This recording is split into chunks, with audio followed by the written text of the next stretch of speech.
Alors, merci d'être là. Vous êtes venus en grand nombre, là, c'est le cas de le dire, et du beau monde. Alors, merci d'être là. Alors, comme il est coutume, lors de notre assemblée annuelle, l'assemblée est toujours précédée d'un invité, d'un conférencier. Alors, aujourd'hui, c'est un grand ami du musée. Alors, je vous le présente. Il est membre honoraire du musée. Il est un ami, mais aussi c'est quelqu'un qui a une belle expérience et qui est généreux pour la partager. Alors ça, je ne vous donnerai pas tous ses titres. Il pourra vous en parler. Il y en a beaucoup. Ce n'est pas nécessaire.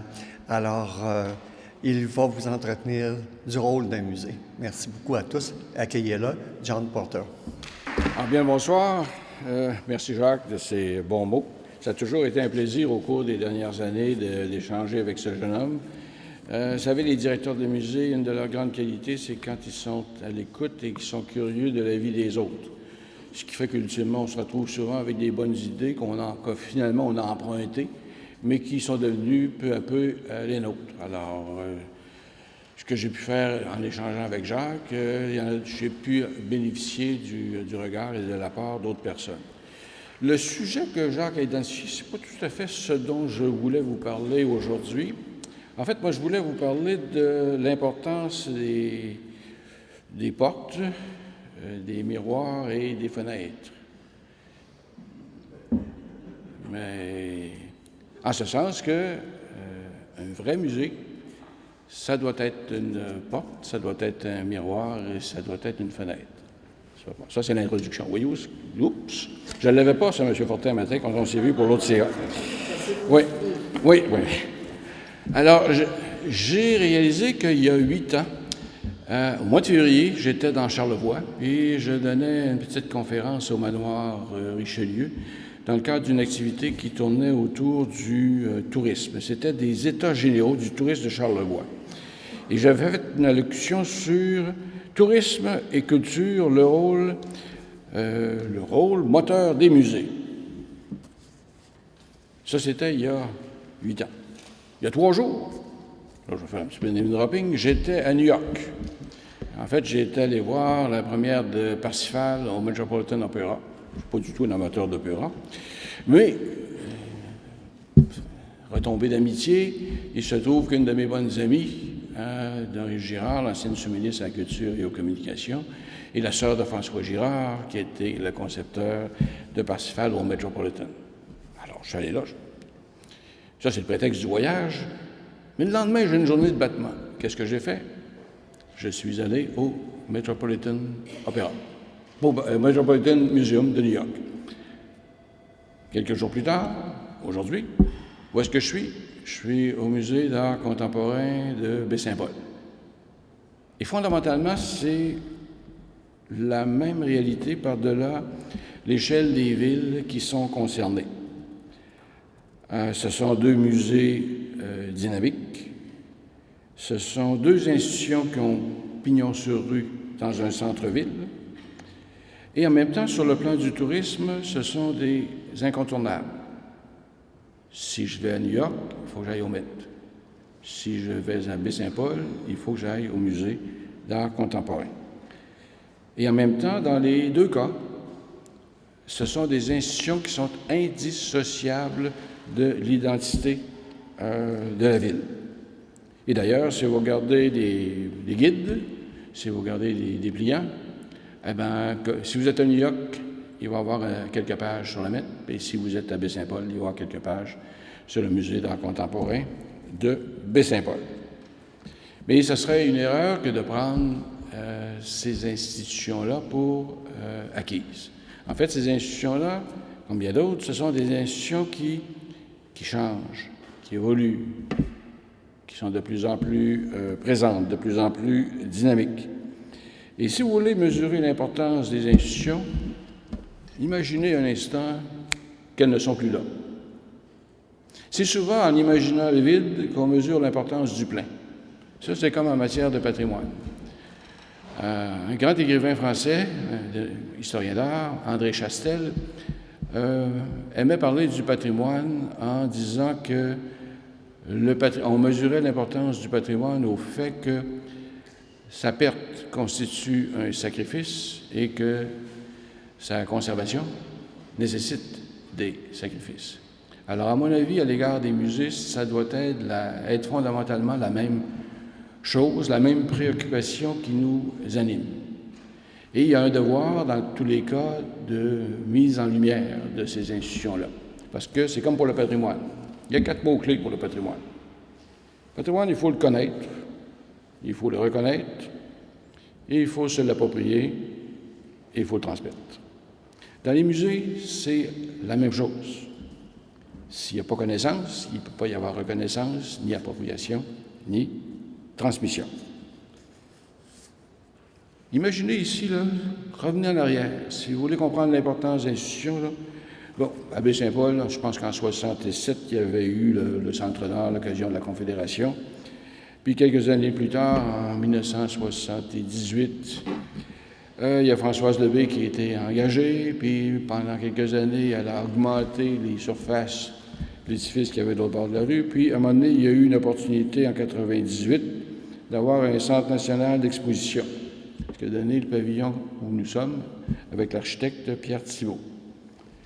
Puis, il y a eu du développement à partir de là. Mais avant, ça n'existait pas. Mais les gens s'habituent. Le temps passe et on pense que ce qui est là a toujours été là. Alors que la réalité des institutions, c'est d'être toujours en mouvement. Puis depuis 2006, Jacques Saint-Gelais-Tremblay est en poste et pensez-y à toutes les avancées que l'institution a connues, avec évidemment le concours de collaborateurs, le concours d'administrateurs. Parce que c'est les gens qui sont portés dans l'avenir en s'inspirant de ce qu'il y avait eu avant. Mais encore une fois, il faut se rappeler, c'était pas nécessairement là avant, là. Ça s'est créé, ça a émergé, ça a grandi et ça va devoir continuer de grandir. Un musée, c'est une présence, c'est une architecture qui, à sa manière, change la vie, marque notre paysage, marque notre environnement, fait en sorte que les villes acquièrent des signes distinctifs. Et ça a des incidences pas seulement culturelles, des incidences également économiques. Imaginez que l'institution où nous sommes n'est pas là. Et dès lors, ces manifestations, ces prestations ne sont pas là dans nos vies. Bien, ça change pas mal de choses. Et ça change également le pouvoir d'attraction d'une ville comme Baie-Saint-Paul. Parce qu'un musée, c'est un signe distinctif. Je vous l'ai dit d'emblée. Si je vais à New York, les guides, ils vont tous me parler du Metropolitan, ils vont me parler de ses collections, etc. C'est fondamental. Mais un musée, c'est également une porte. Parce que c'est une forme d'ouverture, c'est un geste d'accueil. Puis quand je dis une porte, bien cette porte, il faut qu'elle soit effectivement ouverte. C'est un signe d'accessibilité, d'ouverture à l'autre, d'ouverture aux gens d'ici et aux gens d'ailleurs. C'est comme un geste de partage. Et ça, ce n'est pas que des mots, c'est des choses qu'on peut vérifier dans toutes les grandes institutions muséales qu'on trouve dans le monde, quelle que soit l'échelle de la ville ou de l'agglomération dans laquelle ça s'inscrit. Et en même temps, ça finit par être associé à la personnalité même de la ville. Mais Saint-Paul, je vais trouver quelque chose que je ne trouverais pas nécessairement ailleurs. De la même manière que les symposiums, vous n'avez pas 50 au Québec. Mais le symposium de Baie-Saint-Paul, ça fait partie également de la signature. Donc, c'est un actif qui est fondé sur un héritage et qui doit se projeter dans l'avenir. Puis ce genre d'aventure, bien moi-même, je l'ai connu au fil des années. J'ai été 15 ans, vous le savez, à la barre du Musée national des beaux-arts du Québec, puis après ça, 8 ans à la Fondation, puis où j'ai agi aussi comme commissaire pour un projet d'agrandissement. Bien, un des projets qu'on avait, c'était de construire un bâtiment, puis pas n'importe lequel, un bâtiment d'exception. puis de faire ce qui n'avait jamais été fait à Québec, un concours d'architecture internationale, puis de convaincre les uns puis les autres, puis tout le monde a mis l'épaule à la roue, pas rien que le gouvernement, les individus aussi, les collectivités, la ville. Puis ultimement, on a un résultat. Puis aujourd'hui, on a un musée qui était déjà connu, mais maintenant, il est encore plus reconnu. Il peut présenter des plus grosses expositions. Et en même temps, vous vous retrouvez dans une situation, c'est très spécial, où il y a des gens qui font le voyage à Québec pour voir le bâtiment qu'on a construit. Puis pas une personne, pas 10 personnes, là, on parle de centaines de personnes. Ça vaut le voyage. Ils viennent pour ça. Mais une fois qu'ils sont rendus dans le lieu, ils vont tout. Il y a des gens qui vont venir ici. En même temps, il y a une dimension identitaire qui est associée à une institution. C'est là que je vous ai parlé tantôt d'un miroir. Les gens de Saint-Paul, de la région de Québec, quand ils viennent ici, d'une certaine manière, ils se retrouvent. Ils retrouvent une part d'eux-mêmes. C'est un reflet d'eux-mêmes, de leur passé, de leur héritage.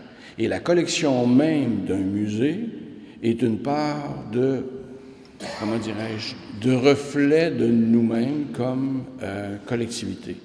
Et c'est d'ailleurs assez symptomatique, parce qu'ici, avant, on avait un centre d'exposition, puis un jour, c'est devenu un musée d'art contemporain. Et pourquoi? À cause des collections. Les collections de Dale et de Pepper, par exemple, qui ont dépeint la région de Charlevoix au 20e siècle, qui ont été très, très présents, c'était l'élément distinctif, c'était l'actif qui a justifié à un moment donné le gouvernement à autoriser ce lieu à devenir plus qu'un centre d'exposition, à devenir un musée d'art contemporain à part entière. Un miroir, donc, mais aussi une fenêtre ouverte. Parce que une institution comme celle-ci, non seulement elle témoigne d'une réalité qui est propre à ce lieu, à Baie-Saint-Paul, à Charlevoix, non seulement elle a dans ses collections des échos des différents symposiums, mais également elle a cette fenêtre ouverte sur la réalité de l'autre avec un grand A, la réalité des autres. Et c'est ce qui fait que, par exemple, on est entouré de Marcel Ferron. Marcel Ferron n'est pas né à Baie-Saint-Paul, etc., mais c'est une Québécoise, c'est une partie de notre réalité. Et d'une certaine manière, l'art de Ferron, il nous appartient à nous tous et à nous toutes. Mais s'il nous est accessible, c'est par le biais d'une institution. Une institution qui est bien ancrée ici, qui a un pignon sur rue, mais qui est également perméable, qui n'est pas fermée sur elle-même, qui est ouverte sur la réalité de l'autre, sur la réalité des autres. Donc, sur une dynamique de partage. Et dans cette même foulée, cette préoccupation de partage a également pour effet que le jour où l'institution ici génère des expositions, des projets, elle va les faire rayonner, elle va les faire partager, elle va même faire rayonner une partie de ses propres actifs qui font partie de son identité avec ses collections, avec différentes découpes. Et là, on parle de rayonnement, on parle de réseau, on parle de partage. Et on se retrouve dans un lieu qui n'est pas un lieu fermé, qui est un lieu de partage, d'ouverture, d'accessibilité. Et à ce moment-là, ça finit par changer la vie. Parce que si vous venez aujourd'hui, vous allez revenir dans 2 mois, vous allez revenir dans 6 mois, dans 1 an, parce que chaque fois, vous allez vivre une nouvelle expérience, vous allez pouvoir faire de nouvelles rencontres, vous allez pouvoir partager avec d'autres personnes. D'où l'importance de soutenir et d'appuyer une institution comme celle-ci. Parce que ces institutions-là, ce sont des institutions qui changent la vie, qui constituent un plus. Et dans certains cas, il y a des gens qui vont venir s'établir à Baie-Saint-Paul, parce qu'à Baie-Saint-Paul, il n'y a pas seulement les rues et les aqueducs, etc. Il y a des éléments de vision où il y a une culture, il y a un dynamisme, il y a une curiosité, il y a des initiatives qui font que c'est une valeur ajoutée dans le quotidien. Sinon, il faudrait consacrer tout ce qu'on a comme argent rien qu'à des hôpitaux, puis à des choses comme ça. Puis ultimement, ça ne sera pas jojo, on aurait toutes les mines grises, puis on serait tout habillé en gris, puis ça serait bien plate. Alors ici, on est dans un univers de couleurs. Un musée, c'est la couleur dans la vie. Et c'est la couleur partagée. Alors, je vous dis ça parce que vous êtes à l'orée d'une assemblée générale annuelle, qui est un moment clé, malgré son caractère un petit peu obligé, un peu technique, chaque année. Parce que c'est l'occasion de se poser des questions, de réfléchir au devenir des institutions qui nous sont chères et de réaliser ce qu'elles nous apportent, et également ce qu'elles peuvent apporter à des tiers. C'est comme une invitation à partager ce qui, finalement, contribue à améliorer notre propre vie. Je veux à mon tour saluer tout ce qui a été réalisé, tout ce qui a été accompli depuis que Jacques a pris les rênes ici en 2006. On a aujourd'hui un musée très vivant, très dynamique, qui est un vrai musée. Vous savez ce que c'est un vrai musée? C'est un projet. Un vrai musée, c'est une perspective. Une institution qui dort, c'est pas un musée, c'est une institution en danger. Il faut aller en avant, il faut carburer au projet, il faut être prêt à se réinventer, il faut songer à de nouveaux partenariats, etc. Et personnellement, je viens un peu plus souvent qu'avant à Baie-Saint-Paul par les temps qui courent, parce que on m'a invité à participer à un projet juste à côté avec la Maison Mère, l'ancien couvent des Petites Franciscaines de Marie. Au départ, c'est un sacré défi, mais c'est extrêmement passionnant. Mais une des principales finalités de ce projet, c'est d'ouvrir, de rendre accessible, de faire partager, d'être conscient de l'héritage, mais de voir comment on peut, cet héritage-là, le porter dans l'avenir en enrichissant le temps présent. Et c'est ça qui est agréable. Et je salue, en terminant, votre concours à toutes et à tous par rapport à ce genre de travail, parce que vous êtes chacun à votre manière des répercuteurs de cette réalité-là dans notre société. Vous contribuez à faire la différence. Et ce n'est pas que des mots, parce que les institutions, c'est bien important. Les institutions, c'est d'abord des personnes. Et c'est jamais une seule personne, c'est des groupes de personnes qui, par-delà toutes leurs différences, sont capables de canaliser leur complémentarité et, ultimement, de déboucher sur un bien culturel partagé. Et les plus beaux projets, ce sont les projets à l'enseigne du partage. Une fois, deux fois, trois fois, eh bien, c'est vendu. Merci bien.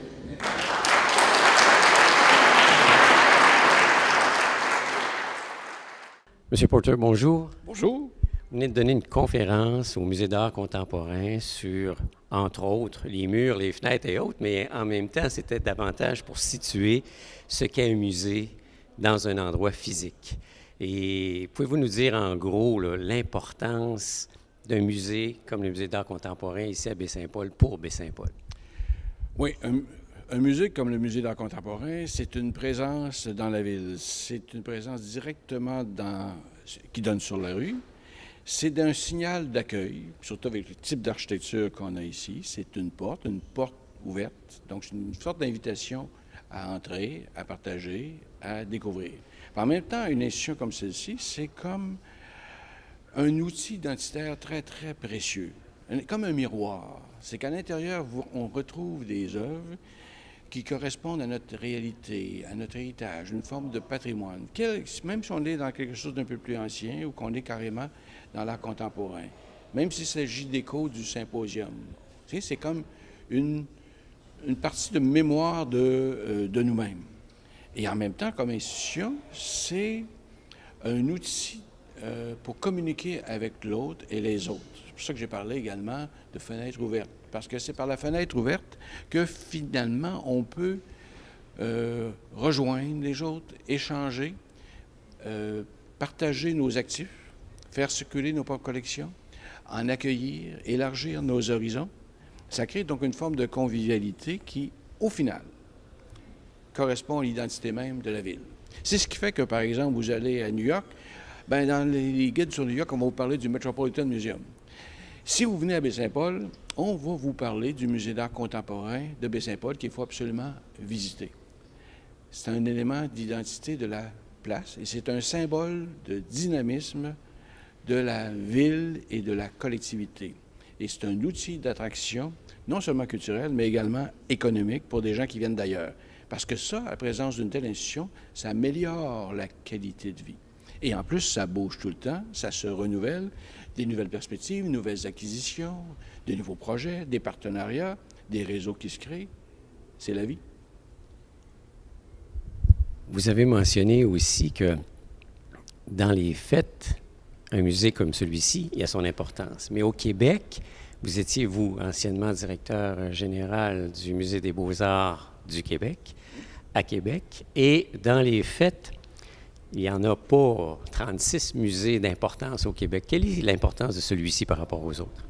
Le musée d'art contemporain de Baie-Saint-Paul il se situe dans le niveau médian. Ce n'est pas une petite institution, ce n'est pas une très grande institution, mais c'est une institution assez costaude, je dirais grande par rapport à ce qu'on peut voir dans d'autres localités. Moi, je suis familier avec le réseau d'ensemble des musées au Québec, mais je peux vous dire qu'à Baie-Saint-Paul, compte tenu de la population et de l'environnement de Charlevoix, c'est une institution solide, avec un bon outil muséal, une belle architecture, une bonne gestion, des bonnes collections, des bons réseaux, des bons projets.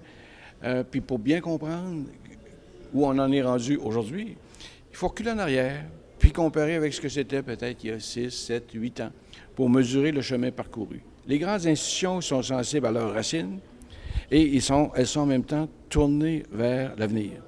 Et à un moment donné, le devoir des directeurs de musées, c'est de franchir autant de chemins que d'autres en ont franchi auparavant. Et pour mesurer l'importance d'une institution, imaginons qu'elle n'est plus là. Comme le disait l'historien d'art André Chastel, hein, c'est comme pour le patrimoine. Hein, on mesure son importance parce que si on le perd, ce patrimoine, hein, c'est un immense sacrifice. Mais si on veut le conserver, ça nécessite des sacrifices, ça nécessite des investissements en temps, en énergie, en argent. Mais ultimement, c'est gagnant parce que toute la collectivité en profite. Alors, sur l'échelle des musées au Québec, c'est une très belle institution, puis on voit le niveau qualitatif des expositions qu'on y accueille. C'est remarquable. Je suis assez fier. Moi, je viens dans Charlevoix depuis des décennies. Je suis très fier de ce que fait mon musée à Baie-Saint-Paul. On entend de plus en plus parler de l'art canadien. Avant, on entendait parler des grands artistes qui venaient de l'Europe ou d'un peu partout. Mais c'est comme s'il y avait, dans ces dernières années, une découverte des artistes canadiens dans le monde. À quoi est-ce que cela peut être dû? La connaissance de nos artistes est liée à la recherche et la diffusion sur la recherche. Pendant longtemps, l'univers des musées, c'était un univers qui était dominé, effectivement, par l'Europe. Moi, j'ai fait mes études en histoire de l'art de 1969 à 1972. Et dans toutes mes années de formation, j'ai eu un cours sur l'art du Québec. Un. C'est devenu, ultimement, je suis devenu un spécialiste de ça. Donc, un cours. Et dans les musées, la plupart des musées, il n'y avait pas de conservateur, ou pratiquement pas, qui était responsable de l'art québécois ou de l'art canadien. Ça s'est développé avec les compétences via les universités, les programmes universitaires, puis via les associations. Puis, peu à peu, nos œuvres ont été davantage connues. Plus de recherches, plus de publications, plus de catalogues. Ça va à l'étranger. Puis, à un moment donné, des œuvres de certains artistes qui étaient comme confidentielles sont devenues comme connues à l'étranger. Alors, dans le cas de l'art québécois, de l'art canadien, il y a des pas de géants qui ont été faits depuis quarantaine d'années. Mais c'est au départ des gestes de connaissance, de reconnaissance et d'appropriation. Là, je vais vous demander, parce que vous êtes muséologue et vous êtes aussi historien. Oui. Pour le commun des mortels, là, qui connaît plus ou moins c'est quoi, dans le fond, le monde des musées, mais un muséologue, qu'est-ce que c'est au juste? Mon Dieu, un muséologue, c'est quelqu'un qui a développé une spécialité dans le domaine des musées. En règle générale, les muséologues vont avoir une formation d'historien de l'art, par exemple. Moi, je suis historien de l'art. Mais en plus, je suis un muséologue. Quand j'étais jeune, étudiant, début des années 70, il n'y avait pas de programme de formation en muséologie. On apprenait sur le tas. Alors moi, mon métier, Je l'ai appris sur le tas à la Galerie nationale du Canada. J'avais 23 ans, à Ottawa, dans les années 70. Puis depuis ce temps-là, j'ai eu d'autres expériences dans d'autres musées, ici au pays, à l'étranger. Le muséologue, il va être capable d'aborder pratiquement tous les aspects requis pour procéder à des acquisitions, pour organiser des expositions, pour communiquer son savoir. Le muséologue d'aujourd'hui, c'est plus le muséologue d'hier. C'est pas le monsieur à collet monté qui est dans son coin un peu inaccessible, le conservateur un peu pointu comme on l'imaginait. C'est quelqu'un qui, idéalement, va avoir pratiquement tous les talents. Une compétence de fond, une expertise pour le montage d'expositions, une capacité à communiquer, un réseau national ou international. Dans certains cas, même, c'est quelqu'un qui va être un développeur, qui va être capable, par exemple, d'aller négocier avec des gouvernements ou de contribuer à des campagnes de financement. C'est un peu tout ça. Monsieur Porter, je vous remercie beaucoup et merci pour votre visite à Baie-Saint-Paul. Je vous en prie. Merci. Bonne soirée. Au revoir.